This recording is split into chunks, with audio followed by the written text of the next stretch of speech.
Delhi service bill अब कानून बन गया है। राष्ट्रपति से इसकी मंजूरी मिल गई है। भारत सरकार ने इसकी अधिसूचना जारी कर दी है।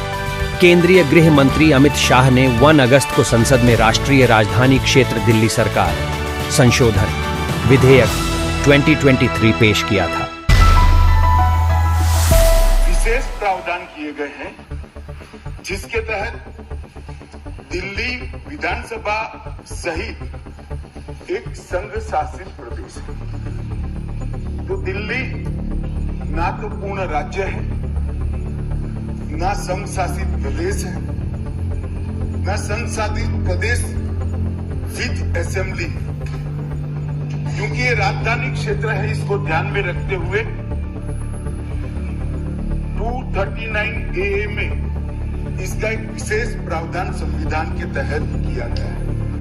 भारत सरकार के नोटिफिकेशन में राष्ट्रीय राजधानी क्षेत्र दिल्ली सरकार संशोधन अधिनियम 2023 को लागू करने की जानकारी दी गई है।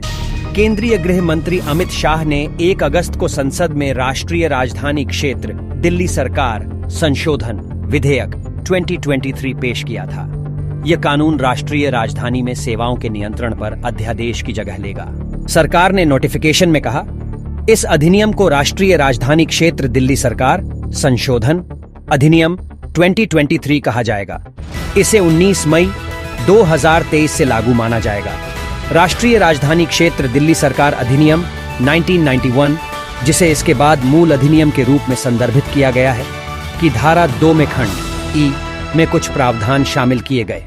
राज्यपाल का अर्थ राष्ट्रीय राजधानी क्षेत्र दिल्ली के लिए संविधान के अनुच्छेद 239 के तहत नियुक्त प्रशासक और राष्ट्रपति द्वारा उपराज्यपाल के रूप में नामित किया गया है। विधेयक में प्रस्तावित किया गया कि राष्ट्रीय राजधानी के अधिकारियों के निलंबन और पूछताछ जैसी कार्रवाई केंद्र के नियंत्रण में होगी। मणिपुर हिंसा पर लोकसभा और राज्यसभा दोनों में हंगामे के बीच इसे 1 अगस्त को संसद में पेश किया गया था। अधिकांश विपक्षी दल इस विधेयक के खिलाफ देखे गए थे। राज्यसभा में फेल हो गई थी विपक्षी एकता। दिल्ली सेवा विधेयक पर चर्चा के बाद 1 अगस्त की शाम राज्यसभा में वोटिंग हुई थी, जिसमें 131 वोट के साथ दिल्ली सेवा बिल राज्यसभा में पास हो गया। बिल के विरोध में 102 वोट ही पड़े थे।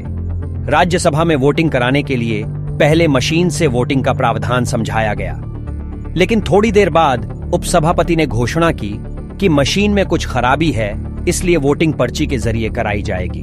बता दें कि इससे पहले लोकसभा में विपक्षी दलों के बायकॉट के बीच ध्वनिमत से यह बिल पारित हो गया था। सुप्रीम कोर्ट के आदेश का उल्लंघन नहीं है बिल। अमित शाह, केंद्रीय गृह मंत्री अमित शाह ने राज्यसभा में बताया था कि वह सबूत देंगे कि यह विधेयक किसी भी एंगल से सुप्रीम कोर्ट के आदेश का उल्लंघन नहीं करता है। यह विधेयक दिल्ली पर मौजूदा केंद्र सरकार के अध्यादेश को बदलने का प्रयास है। शाह ने कहा कि यह बिल किसी पीएम को बचाने के लिए नहीं है। अमित शाह ने हंगामे के बीच कहा कि कांग्रेस को लोकतंत्र पर बोलने का हक नहीं है। एपी की गोद में बैठी कांग्रेस यह बिल पहले लेकर आई थी। इस देश के पूर्व पीएम की सदस्यता बचाने के लिए यह बिल नहीं लाए। 19 मई 2023 को लाए गए अध्यादेश की जगह हम विधि द्वारा व्यवस्था को स्थापित करना चाह रहे हैं। दिल्ली कई मायनों में सभी राज्यों से अलग प्रदेश है। यहाँ सुप्रीम कोर्ट है, एजेंसी है, यहाँ पर है देश की राजधानी है। बार बार दुनिया भर के राष्ट्रीय अध्यक्ष यहाँ पर चर्चा करने के लिए आते हैं, इसीलिए दिल्ली को यूनियन टेरिटरी बनाया गया। ऐसी ही न्यूज अपडेट पाने के लिए आप हमारे चैनल को सब्सक्राइब करके बेल आइकॉन को जरूर दबाएं।